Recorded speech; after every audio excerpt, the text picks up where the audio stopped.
How's it going, everybody? Welcome back to 2A News Now. And for the over 200 new subscribers to the channel, and for those who are watching the channel for the first time, my name is Troy. And here at 2A News Now, you get your Second Amendment news. Straightforward and to the point with no BS added in. 14 attorney generals are attacking Glock because their semi-automatic pistols are easily turned into automatic weapons. Minnesota's attorney general has joined 13 other states in sending a letter to Glock asking the high-profile weapons manufacturer to preserve all evidence relating to conversion of its pistols into automatic weapons. As we all know, so-called Glock switches can turn a semi-automatic Glock pistol into a machine gun capable of firing a reported 20 rounds per second. Law enforcement at federal, state, and local levels say the Glock is a major tool used by local gangs involved in crime and the illegal drug trade. A letter was sent by the 14 attorney generals just 1 week after the city of Chicago filed a lawsuit against Glock,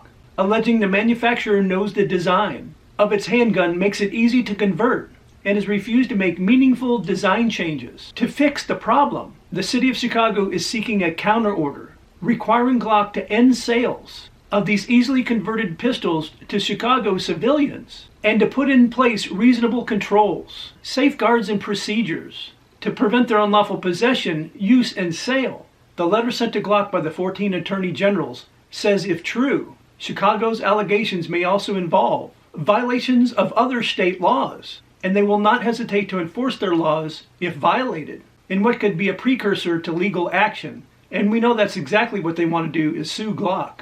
The letter asks Glock to preserve all documents related to the modification of Glock handguns through the use of switches to fire automatically, including but not limited to those converted handguns, use in crime or violence, impact on public safety or prevalence, how Glock pistols are designed and developed to function as semi-automatic weapons, any efforts Glock may have taken or considered to reduce the capability to be converted easily, and the possibility of any design changes, Glock's knowledge about all state and federal laws relating to Glock switches and converted Glock machine guns, their legal responsibility as a manufacturer of these guns, and whether they followed these laws and met their responsibility. Financial details about Glock pistols, including profits, manufacturing and distribution costs, as well as expenses relating to alternative designs that were available or considered. Any public marketing or advertising related to Glock pistols, including any claims about their safety, lethality, modularity, semi-automatic function, or the speed at which they fire. And I would reply simply, none ya. It's none of their damn business. In a statement by Minnesota's Attorney General Ellison, he said everyone has a role to play in stopping the epidemic of gun violence. Individual offenders must be held accountable. Yes, they should be. The people who are actually committing the crimes and using the guns, not the gun manufacturers that make them, and companies who turn a blind eye to the role in perpetuating the epidemic must be too. Attorneys general across the country have a broad civil law authority to protect the people of their states, and we will not hesitate to use it if our state's laws have been broken. Joining Minnesota in the letter are the states of New Jersey, whose attorney general is leading the coalition, Colorado, Connecticut, Delaware, the District of Columbia, Massachusetts, Michigan, Oregon, Pennsylvania, Rhode Island, Vermont, and Washington.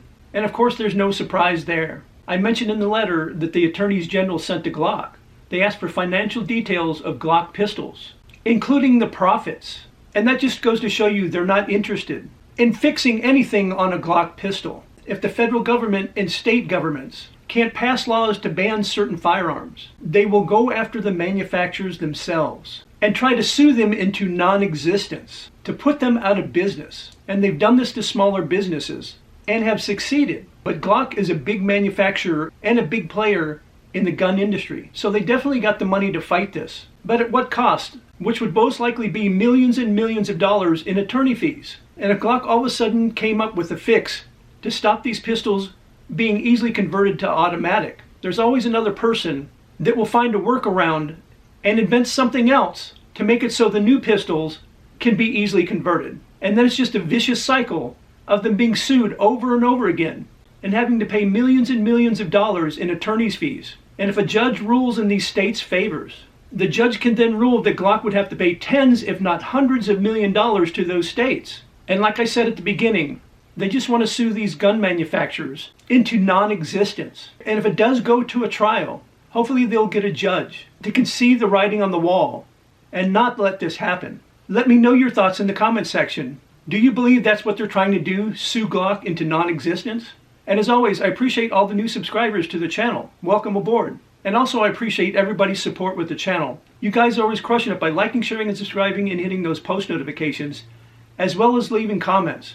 And I invite you to come back and watch my next video.